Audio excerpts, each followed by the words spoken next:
I'm a 32-year-old woman, and I've been married to my husband, Aaron, who's 35, for 4 years now. And so we met at a mutual friend's board game night, Settlers of Catan, and if you're curious, and we hit it off pretty much instantly. 2 years later, we were married. He's a high school history teacher, and I'm a project lead at a mid-sized tech company. From the very beginning, I earned more than him. Not slightly more, significantly more, but it was never a problem between us. If anything, Aaron was always the first one cheering me on whenever I hit a promotion or closed a difficult client deal. He's the type to brag about me to his coworkers, more than I'd ever brag about myself. His parents, though? That's a different story. The first time I met them, they seemed nice enough. Polite, well-dressed, formal in that sort of country club way. His mother wore pearls to brunch. His father called Aaron champ unironically. They were perfectly civil, but there was something about them that felt stiff, like I was being interviewed for a position I didn't apply for. The first few times we visited, I noticed small things. His mother would tilt her head and say things like, "It must be interesting having a husband who doesn't mind being taken care of," and then smile like she'd just paid me a compliment. His father once asked me if I ever got bored of being the man in the relationship. I tried to brush it off, chalk it up to their generational gap or whatever excuse I could come up with, but it got harder to ignore once we bought our first house. We'd been saving for years, and I put down 70% of the payment. Aaron had a small inheritance from his grandfather, and that made up the rest. But his parents assumed it was the other way around, and we never corrected them. We didn't think it mattered. That was a mistake. A few months later, we hosted a casual family barbecue at our place. Burgers, ribs, beer, the usual. Aaron had been going through some work documents earlier in the day and left a few things out on the kitchen counter, one of which was a pay stub of mine. It wasn't even hidden, just sitting under a folder next to the fridge. I didn't think anything of it. That night, right after dinner, his mother casually asked me if I ever worried about emasculating Aaron. She didn't whisper it. She asked in front of everyone, over dessert, as if she were asking me if I preferred whipped cream or ice cream with my pie. I laughed, thinking she was making some sarcastic joke. But no one else was laughing, especially not her. Aaron didn't flinch. He just looked at her and said, "I'm not emasculated. I'm proud." You could have heard a pin drop. After that, things went quiet. No snide remarks. No jokes. Nothing. For a while, I thought they'd gotten the message. But it turns out they'd just changed their strategy. Suddenly, Aaron was getting invited to lunch, just him. His father started pulling him aside to ask questions like, "Don't you ever think about being the main provider?" And then one day, Aaron accidentally left his phone on speaker while talking to his aunt, and we both heard his parents in the background saying, "We're just worried she's got too much control. Everything's in her name. That's not how it should be." That was the first time I saw Aaron truly angry about it. Not annoyed, angry. He went to see them that weekend and had a direct conversation. Told them it was our life, our marriage, and our finances weren't open for debate. They nodded and pretended to agree, but within a few days, the passive aggression was back. Thanksgiving rolled around. His parents told him I wasn't invited this year, said it was a family-only thing. He told them that if I wasn't welcome, then neither was he. We ended up hosting our own dinner with some friends who couldn't travel that year, and honestly, it was perfect. But that was the tipping point. From that moment, they basically cut us off. Group chats? They quietly removed both of us. Birthday cards? Only addressed to Aaron. Events? Suddenly we were forgotten in the invites. Aaron tried reaching out a few times, but they either didn't respond or replied with vague excuses. And then things got weirder. One of Aaron's ex-girlfriends reached out to him via Instagram. Apparently, his parents had contacted her just to check in and asked how she was doing these days. She thought it was strange enough to send us the messages. His mother had gone as far as asking if she was seeing anyone and telling her she was always part of the family. That was when I stopped playing nice. If they wanted a polite, passive daughter-in-law who kept quiet and played along with outdated gender roles, they picked the wrong woman to mess with. Because I'm done being polite. They've pushed this too far. And I'm not about to let them quietly sabotage my marriage from the sidelines. Aaron got a lunch invite from his parents last Saturday. It was worded as a peace talk, just him, his mom, and dad, somewhere neutral. I told him to go. Sometimes people deserve a chance to say their piece, even if you already know they're not coming from a good place. He agreed, thinking maybe this was their way of finally moving on. He got there and realized fast that it wasn't a lunch. It was a full-scale intervention. His older brother was already seated when he arrived. His aunt came in 5 minutes later. No one had ordered anything. They weren't there to eat. They were there to ambush. The whole thing started with them insisting he needed to reclaim control of his life. His father asked if he even made decisions anymore, or if everything was run through the firm. Me. His mother chimed in about how Aaron had changed and was less confident since being with me. They didn't dance around their message at all. Then came the bomb. His mother asked if he had ever considered divorce. Just flat out asked, like she was offering him a snack. She even told him she knew a lawyer, a family friend, who could make it easy. Aaron didn't say anything at the time. He was too stunned. But his phone was in his jacket pocket, and he'd hit record the moment he realized it wasn't a real lunch. Halfway through the audio, his aunt started talking about his ex-girlfriend, said she was still single, still local, and had really matured. She even suggested they had always had natural chemistry and that it might be worth catching up with her. That was the moment Aaron stood up. The recording caught his chair scraping back, and then his voice, flat but firm, telling them to stay out of his life. He sent me the recording on his way home. I listened to the whole thing twice. They weren't even subtle about what they were trying to do. It wasn't concern. It was control. It was manipulation, plain and simple. When Aaron walked through the door, he looked like someone who'd just seen something he couldn't unsee. He didn't talk right away, just stood in the doorway, keys still in hand, staring at the floor. Then he just sat down on the couch and broke down, not from sadness, just overwhelmed. He apologized over and over for not realizing sooner how far his parents had gone. I told him we were done playing defense. We were going to handle this the smart way. Not with yelling, not with more drama. With moves they couldn't undo. That Monday, I booked a legal consultation. The lawyer walked me through our options. We moved our joint assets into a trust in my name. Aaron is fully protected in it. It's not about cutting him out, it's about making sure his parents never get access, even if something were to happen to him. The paperwork was signed by Friday. By Sunday, word had gotten around. His parents didn't waste time. They started making their rounds, first at church, then through the neighborhood, telling people I was materialistic, that I had emasculated their son, and that our marriage was one-sided.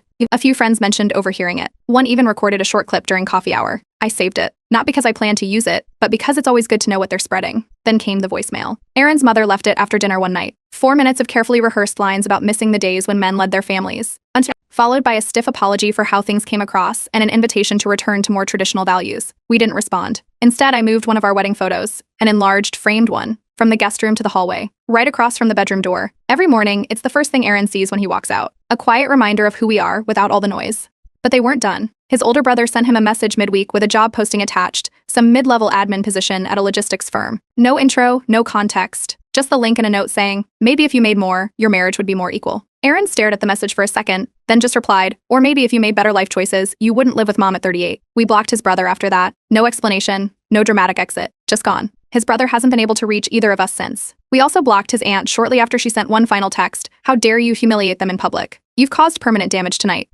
She's the one who suggested reconnecting with the ex, and there's no coming back from that. The last move was mine. I sent a group message to every family member who had been involved in that lunch. It said, if any of you want to talk to Aaron, do so respectfully. If you bring up his ex again, I will consider it harassment. No one replied. For the first time in months, everything went quiet. No calls, no messages, no drive-by check-ins, nothing. Just silence. But silence doesn't always mean peace. 2 weeks after the silence started, we got an email from the church Aaron grew up attending. It was a formal invite to a marriage enrichment evening, the kind with refreshments, folding chairs, and laminated programs. It seemed out of nowhere, but the email was worded like it was sent to select couples. Aaron hadn't stepped foot in that building in years, and I only ever went with him twice for community events. Still, we decided to go. Something felt off, and we wanted to know why they suddenly wanted us there. It didn't take long to figure it out. We walked into the fellowship hall, and the first face we saw was his mother's. She was standing near the podium, talking to someone in a blazer holding a clipboard. His father waved at us from the second row. Right then, Aaron leaned in and whispered, "This is a setup." He was right. The entire evening had been arranged by his parents. They weren't even subtle about it. We were introduced as one of the example couples during the opening remarks. The speaker, a grinning man in his 60s, talked about the beauty of God-ordained roles in the home. His wife chimed in to describe how she hadn't touched a bank account in decades and wouldn't dream of questioning her husband's authority. The moment the phrase "a real man leads his home" came out of the speaker's mouth, Aaron stiffened. I gripped the edge of my chair. During the Q&A, Aaron's father stood up. No mic needed. His voice filled the room. He talked about how painful it was to watch his son forget his place as the head of the household and become a follower instead of a leader. He ended with something like, "I raised a man, not a support character." There were a few nods from the crowd. Some older couples smiled, but others looked uncomfortable. The room started buzzing. Aaron didn't wait for anyone to call on him. He walked straight up to the mic and took it. His voice was calm, steady. He said, "You're right. A real man does lead, but he leads with love, not ego. He doesn't need to be richer or louder to be respected. He knows his worth, even when others try to shrink it." The room went dead quiet. Not a cough, not a shuffle, just silence. I stood up too. No mic needed. I said, "Marriage isn't about who earns more. It's about who shows up, who contributes, who holds space. And anyone stuck in the 1950s needs to update their software, because the rest of us are trying to build partnerships, not empires." We walked out before anyone could respond. By the time we got home, my phone had blown up. His aunt had texted, "How dare you humiliate them in public? You've caused permanent damage tonight." There were 3 missed calls from a number neither of us recognized. Probably a landline. We didn't call back, but not all the messages were angry. A few younger members from the church messaged us privately. One said, "I've never seen someone say what I've been thinking for years.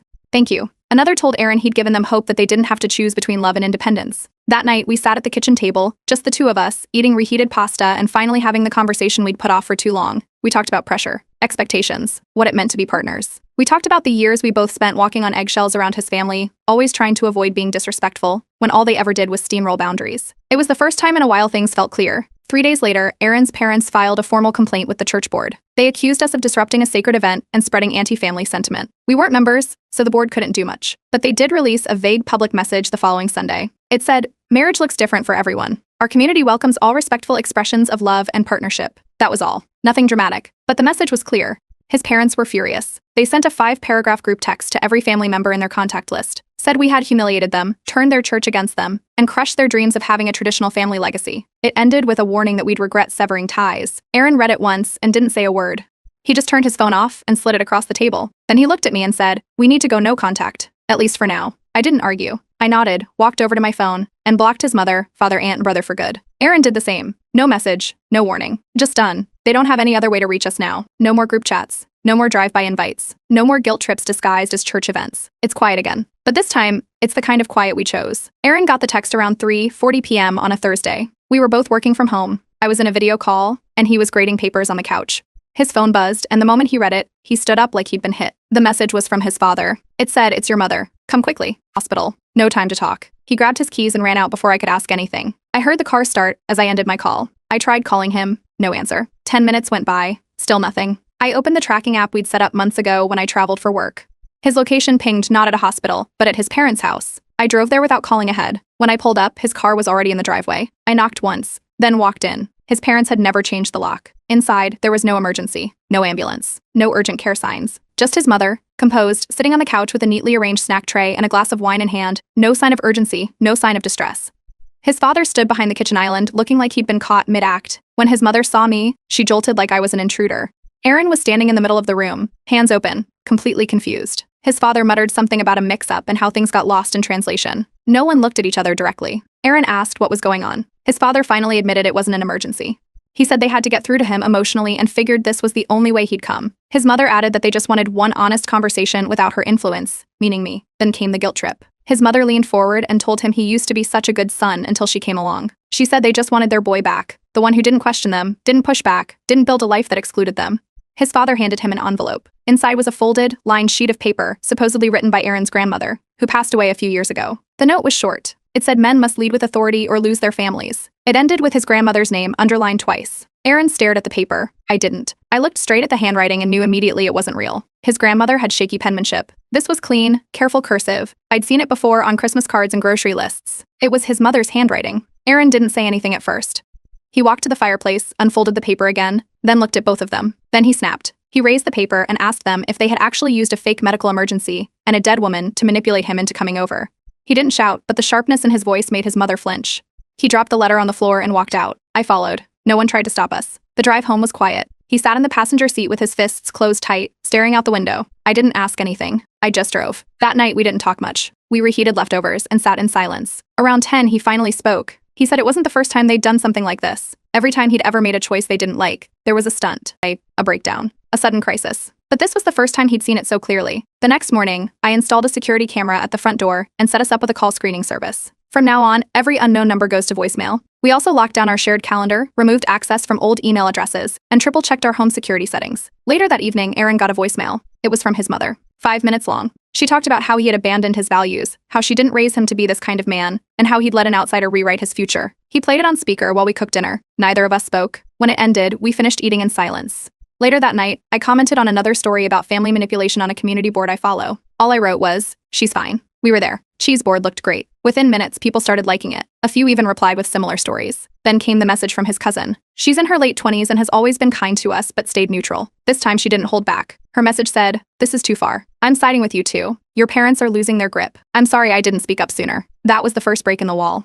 A single person from his family acknowledging that what just happened wasn't normal. There's no going back from this. Not after a fake hospital emergency. Not after a forged letter from a dead grandmother. Not after the voicemail trying to rewrite everything we've built. The email hit my inbox on a Monday morning with the subject line, "Administrative Notice, HR Inquiry." It was short, formal, and direct. Someone had filed an anonymous report accusing me of financial coercion and inappropriate conduct related to budget handling. Because of the nature of my role, where I manage sensitive project funds and supervise vendors, the company was required by law to launch an internal review. Effective immediately, I was placed on administrative leave. The message didn't say who submitted the complaint. That's standard. But the wording of it, not standard at all. It was too specific. It mentioned my exact salary range, my department's internal nickname, and even a code name for a project I'd only ever discussed out loud once, at dinner with Aaron's family. It wasn't the kind of thing you'd stumble across on LinkedIn or Glassdoor. It was something you'd only know if you were sitting at our table when I casually mentioned it over lasagna. That's when I checked our home printer history. A screenshot of my pay stub had been printed 10 days after that family dinner. I hadn't printed it. Aaron hadn't either, but his old laptop was connected to the printer, and he remembered loaning it to his father briefly around that time, supposedly to scan some tax paperwork. He hadn't thought anything of it at the time. We went through the email logs. That's right. Buried in Aaron's sent folder, never opened, but recorded in metadata, was a single message with an attachment titled project_review.png sent to his father's email address. That was all I needed. I hired a corporate attorney that same day. She drafted a formal notice to my company's human resources team warning them that the complaint might be part of a targeted slander campaign. We attached preliminary evidence. I wasn't going to let them play this kind of game. Later in the week, during a scheduled HR check-in, the rep told me they found the complaint's language to be unusually specific. She asked if I'd ever discussed project details or budget information with anyone outside the company. I told her the truth, only once, and only casually, at a family dinner with my husband's parents. That's when everything clicked. Aaron drove to his parents' house that same evening. He didn't tell me he was going until he was halfway there. He wanted to go alone. When he got back, he had a story and a recording. He'd confronted his father first, who flat out denied everything, said he had no idea what Aaron was talking about. But then his mother came into the room and said, "We did it for your future. She controls you through money." That was enough. Aaron had been recording the whole conversation on his phone. He sent the audio to me immediately. My attorney listened to it and gave the green light to send it to HR. Within 48 hours, I was reinstated. HR formally dismissed the complaint, apologized in writing, and sealed the report so it would never affect my internal file. Then something unexpected happened. My manager called me privately the next day. She'd heard about the situation, not the details, just the outcome. She told me that anyone who could survive a hit job like that and remain professional deserved more than just a clean slate. I was bumped up to lead on a new project launching next quarter. No announcement, just a quiet promotion and a budget increase. My lawyer wasn't done either. She filed a cease and desist letter addressed directly to Aaron's parents. It outlined the complaint, the forged documentation, the confirmed intent to harm my professional reputation, and warned that any further attempt to interfere with my employment, finances, or digital footprint would result in immediate legal action. We didn't wait around for their next move. Aaron and I both changed our phone numbers the following weekend. We shut down every personal social media account we had, deleted old emails, and set up new ones. We only gave our new contact information to 10 people, close friends, a few trusted family members, and our lawyers. The cousin who had reached out before stayed in touch.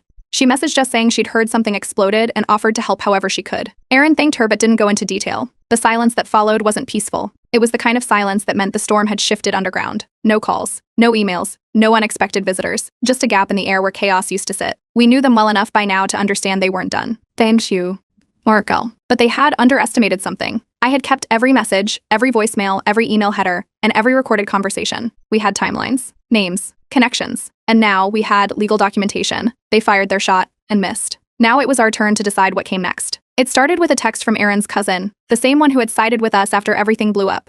She invited us to her daughter's birthday party at a public park. Just a few family members, some kids, pizza, and balloons. She promised Aaron's parents wouldn't be there. Just my side, she wrote. "You're safe, I swear." We hesitated for a day, but eventually said yes.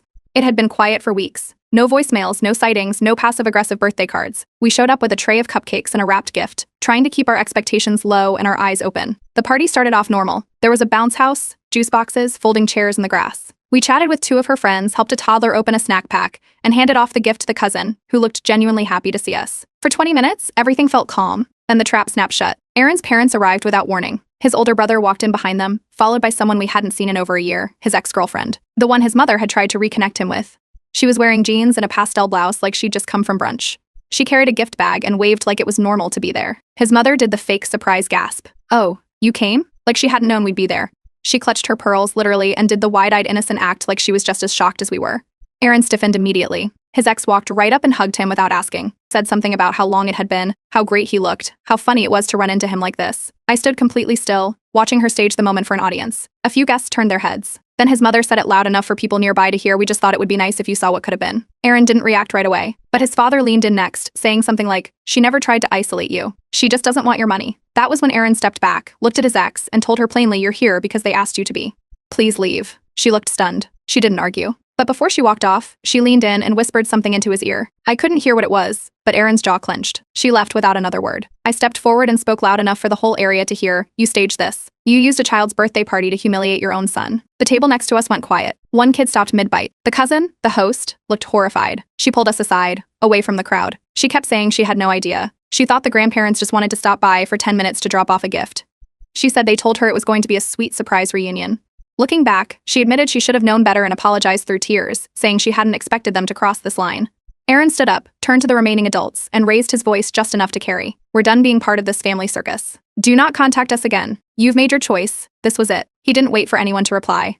He took my hand and started walking back to the car. On our way out, I caught a glimpse of his ex. She wasn't talking. She wasn't smiling. Her eyes met mine, just for a second, somewhere between regret and shame. She didn't say anything. I didn't either. That was the last thing we ever shared. 2 hours later, a final group text came through. It was from his parents. One message sent to both of us. "We failed as parents. You've abandoned us for someone who buys your loyalty." And I typed the response myself, He doesn't have to be bought. He chooses me because I choose him. Every single time. We didn't hear back. That weekend, Aaron made it official. He scheduled a final administrative call with Human Resources to remove his parents from his emergency contact list. He also removed himself from their phone family plan and cleared out any jointly held subscriptions or family-linked accounts. It wasn't an emotional move. It was logistical, quiet, final. No more surprise logins. No more shared passwords. No more excuses for his parents to pop back into our digital lives under the pretense of old data. We locked everything down. What they meant to be a reunion turned into their last performance. And this time we were the ones who walked away before the credits rolled. A few months passed. Things stayed quiet on the surface. No texts, no surprise appearances, no new tricks. Then Aaron got an envelope in the mail, hand-addressed, no return label. Inside was an invitation to a formal banquet hosted by a local community organization. His father was receiving an award for service to family values and local education. The irony nearly knocked the wind out of me. What caught our attention more was the guest list printed inside. Aaron's name was listed under supportive family attendees. No +1, just him. Despite being completely estranged, someone had decided to include him publicly to round out the image. We debated whether to go. My first instinct was no. It felt like another setup waiting to happen. But the longer we talked about it, the clearer it became. This wasn't about revenge, it was about truth. His father wanted to be celebrated as the perfect patriarch. Fine. But Aaron had every right to set the record straight. We RSVP'd, yes. Aaron made a formal request to the organizers, a short speech after the award presentation, framed as a tribute from the honoree's son. They approved it without hesitation. I probably thought it would be a heartfelt moment. We spent 2 nights drafting the speech. No attacks, no direct accusations, just honest words. Truths framed calmly. If it hurt, it was only because it exposed what had been hiding behind a carefully managed image. The night of the banquet, we arrived dressed like we belonged on the cover of a magazine. Downtown ballroom, black tie dress code, string quartet playing near the bar. The second we stepped inside, Aaron's parents spotted us. His father froze mid-handshake with someone. His mother blinked twice and forced a brittle smile. "Oh, you came," she said. I smiled back. Wouldn't miss it for the world. We were seated 2 tables away from the stage. The dinner began, and I could already hear it. Whispers, subtle glances, the kind of quiet gossip that spreads faster than butter on warm bread. It was obvious they'd spent the past year painting us as cold, distant, maybe even unstable. I caught a few lines. Such a shame, really, he just pulled away from everyone. She changed him, you know. Then the award presentation began. A local official stepped up and gave a glowing speech about Aaron's father. Called him a pillar of the community, a man who kept his family close through every storm, and a beacon of traditional values. Aaron's hands were calm, folded on the table. He listened, then stood when his name was called. He walked to the stage, took the microphone, and faced the crowd. The lights caught his face in a way that made the whole room pause. "I want to thank everyone for being here tonight," he began. "It means a lot to celebrate what we think family should look like." A few nods. Safe opening. "But honoring family values also means honoring boundaries," he continued. "And as someone who was told to abandon his marriage because my wife earns more than I do, I have thoughts." The room stiffened. He didn't name anyone. He didn't need to. Respect isn't about income. Love isn't about control. Real strength isn't found in paychecks or pride. It's found in protecting the people who choose you, every single day, even when others demand that you choose differently. A fork dropped somewhere. His aunt covered her mouth. A cousin looked away. The air in the room turned sharp, like glass cracking under pressure. Aaron nodded once, handed the microphone back, and walked off stage. We left without another word. No confrontation. No lingering. Just the sound of heels clicking and whispers growing louder behind us. By the time we got home, the fallout had already started. The cousin who hosted the birthday party messaged him that night, apologized again, said she was done pretending his parents were harmless. 2 more relatives messaged by the end of the week with similar messages. All 3 said they were cutting ties with his parents. A week later, we heard through one of Aaron's old college friends that his father had quietly stepped down from the local family council board. No public statement, just a quiet exit. We didn't wait around to see what else would fall apart. Aaron took a job offer in another city, closer to some old friends, farther from his family's shadow. We packed our things, updated our security settings again, and moved out of state 2 weeks later. No forwarding address, no open invitations, no looking back. Our marriage didn't just survive, it evolved, stronger, sharper, built on decisions made together instead of demands made by others. If that banquet was their last attempt to own the story, then Aaron's speech rewrote the ending. And this time, we were the ones holding the pen.